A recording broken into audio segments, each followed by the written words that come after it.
Nico, saludos, hasta mañana. Un abrazo. Bueno, amigos, vamos a abrirnos al panorama internacional. Los saludamos, le damos la bienvenida a Andrei Servín Pont, así se dice. Sí. Un placer tenerte con nosotros, como siempre. No, gracias por... Yo siempre encantado de venir. Bueno, así tomen nota que te vamos a explotar entonces. Sí, a mí me encanta. Con la nueva ley laboral. Voy a traer otro Lacha, tenemos la capacidad 0,24 de costo, ¿no? Sí, total. Ya, me quedo acá. El viernes Diego hizo un análisis y un reporte interesante sobre lo que está pasando en Cuba respecto al tema de petróleo. Me gustaría, muchachos, que puedan poner en contexto qué está pasando hoy. Justamente, perfecto, porque yo sabía que Diego había entrado en el tema y me parecía que daba mucho margen para profundizar, porque más allá de las acciones que hemos estado viendo por parte de la administración de Trump de presionar a la isla, me parece que es importante profundizar un poco sobre qué es lo que se viene viviendo en la isla en los últimos años y el impacto que está teniendo, ¿no? Porque vienen de una profunda crisis. He tenido la oportunidad de hablar incluso con amigos y colegas que se encuentran en Cuba que por primera vez yo escucho decirlos que esto es peor que la crisis de los años 90, ¿no? O sea, que el periodo especial. Lo cual es mucho decir. Recordemos que el periodo especial fue ese momento en que, con el colapso de la Unión Soviética, mucho de ese apoyo clave que proveía la Unión Soviética en materia de ayuda económica y comercial desapareció prácticamente de un día para el otro. Es más, los cubanos en ese momento se sintieron bastante desamparados por esa situación y llevó un periodo en los años 90 terriblemente difícil para los cubanos y que muchas veces se considera que casi un milagro que haya podido sobrevivir el régimen durante ese tiempo, ¿no?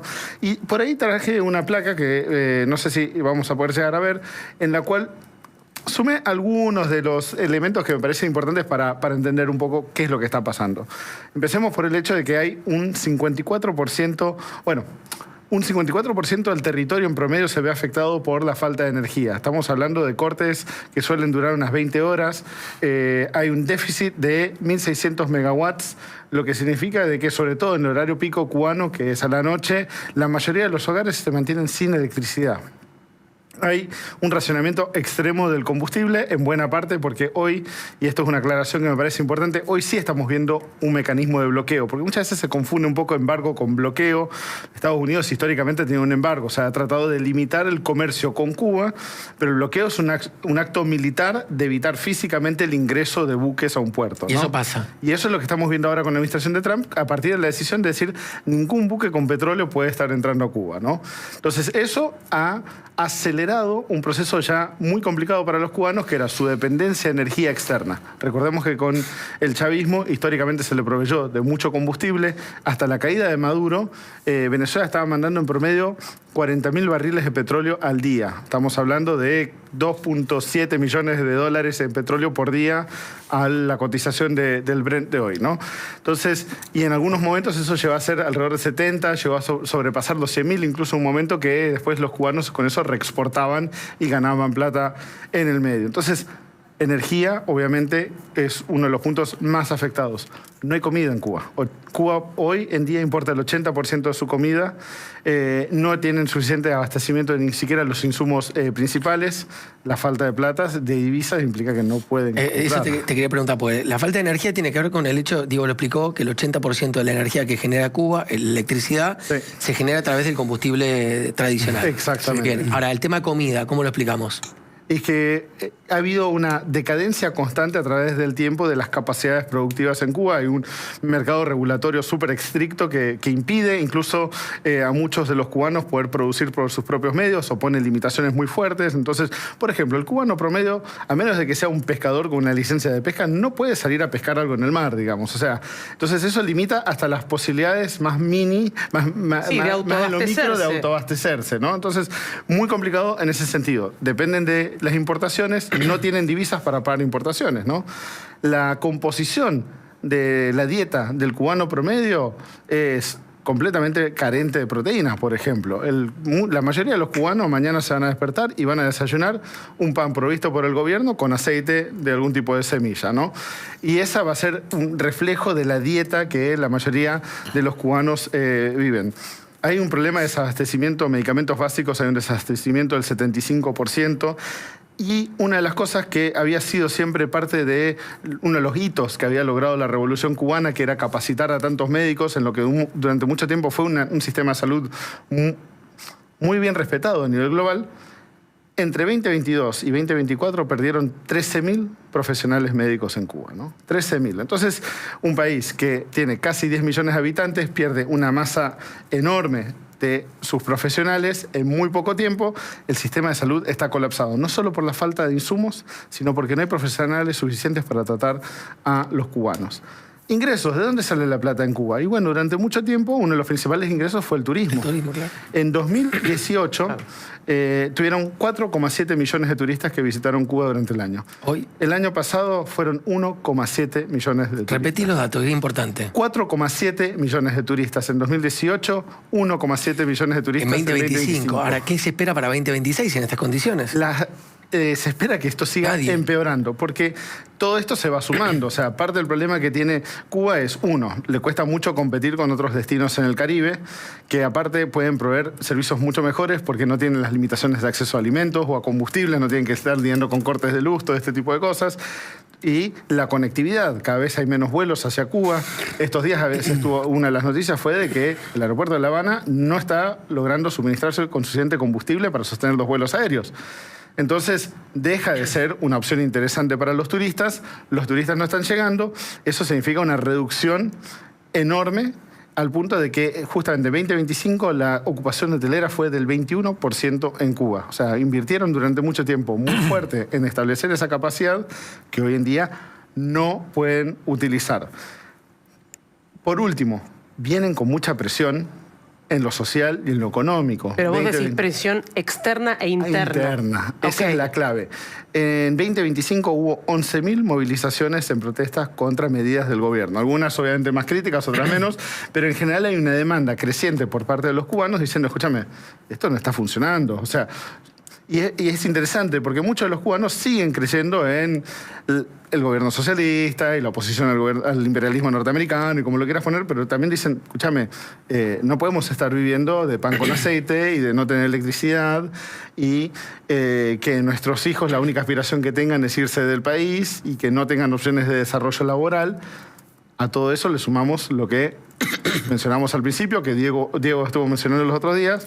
Tenés una presión de parte de la administración de Trump que aprovecha las circunstancias y dice, le cortamos el chorro del petróleo que viene de Venezuela.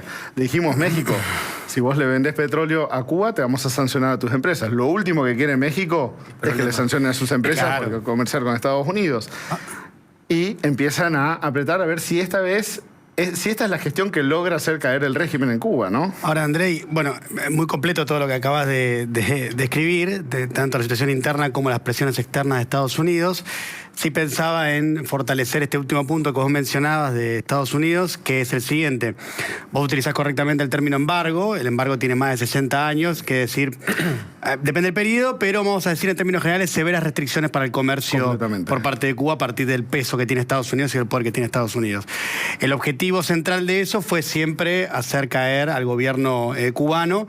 En más de 60 años de ese embargo no lo consiguieron, y lo que sí se consiguió con eso fue afectar, depende del periodo, pero en términos generales severamente la calidad de vida de los cubanos, del cubano promedio. Entonces uno dice, ¿por qué Estados Unidos insiste con una suerte de medidas que al momento lo único que han hecho es mantener al gobierno cubano en su lugar, que además el gobierno cubano en distintos periodos ha recrudecido la represión interna y no ha sido efectivo para eso que quería Estados Unidos, que es cambiar el gobierno? Y ahora, con la orden ejecutiva del 29 de enero, cuando le dicen a todos los países del mundo, che, a partir de ahora, si vos le querés dar petróleo a Cuba, yo te voy a subir los aranceles, por eso México hace lo que hace.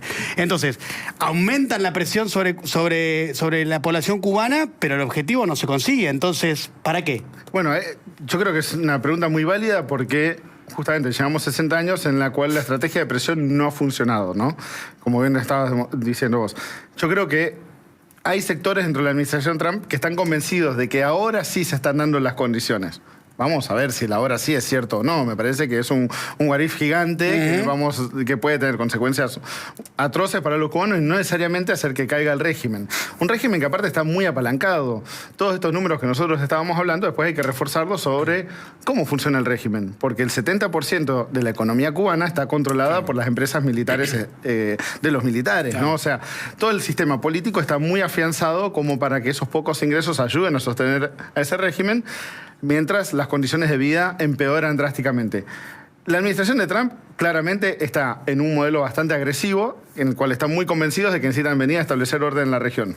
Fue con Venezuela primero, lo hicieron con México, en algún momento le van a empezar a apretar las tuercas también a Nicaragua, eso seguro que va a pasar en algún momento. Cuba parece estar siguiente en la lista, y Trump ha sido muy claro y dijo, no, Cuba va a caer. Él está convencido de que las condiciones exógenas sumadas a la dinámica interna cubana va a ser suficiente para que caiga. Va a pasar.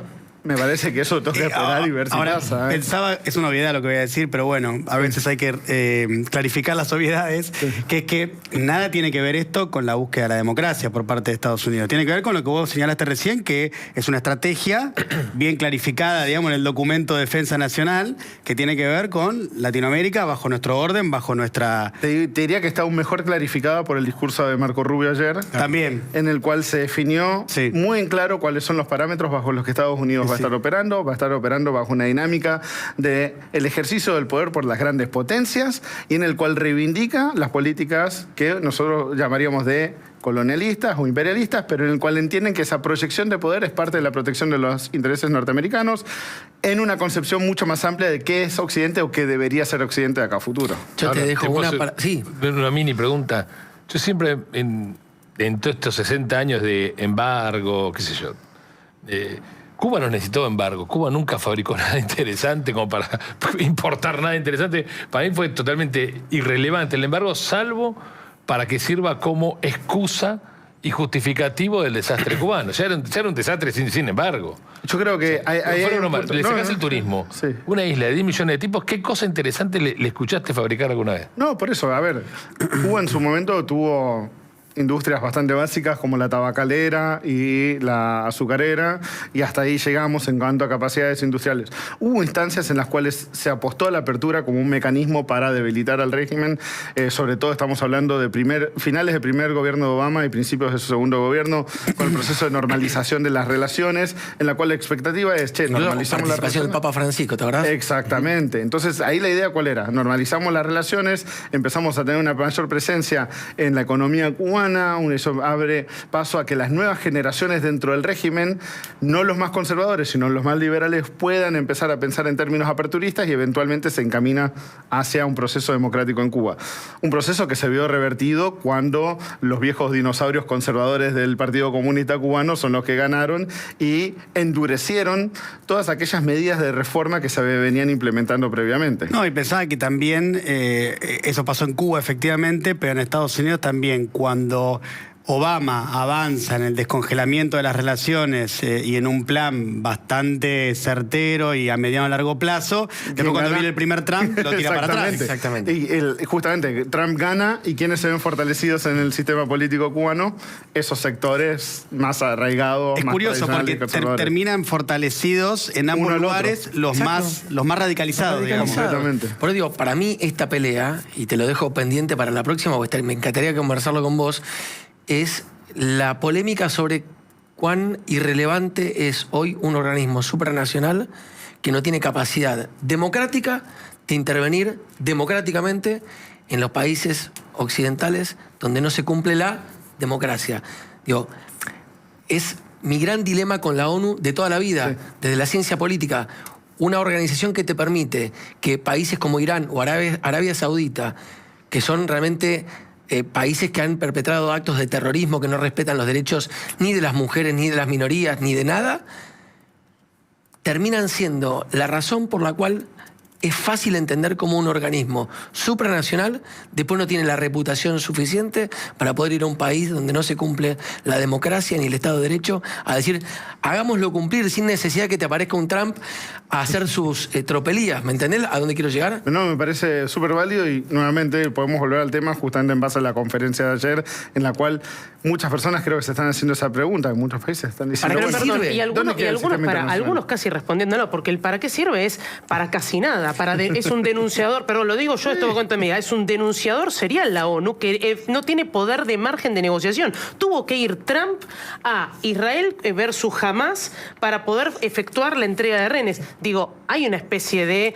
declaración de denuncia, pero el margen de maniobra después no lo terminás viendo y hay está esta cuestión de por qué la ONU no termina definiendo digamos, la paz o definiendo mediaciones entre países o entre organizaciones. Próxima columna vamos a hacer sobre sistema internacional basado en reglas o el poder de las grandes Me parece potencias. súper interesante. Usé esta palabra, supranacional, para mí es central. Claro. Es central. Alguien que sea más poderoso que una nación para definir si esa dictadura se puede sostener o no. Con el aval de todas las naciones, digo, ¿no? Y ahí las grandes potencias te van a dar una respuesta clarísima. Gracias, André, por venir, ¿eh? No, Siempre es muy por interesante favor. escucharte. Bueno, separamos con esto y ahora Nacha nos va a contar su propuesta para resolver los grandes problemas de los argentinos. Mientras despedimos a André y vamos a poner esta placa que tiene que ver con los paros que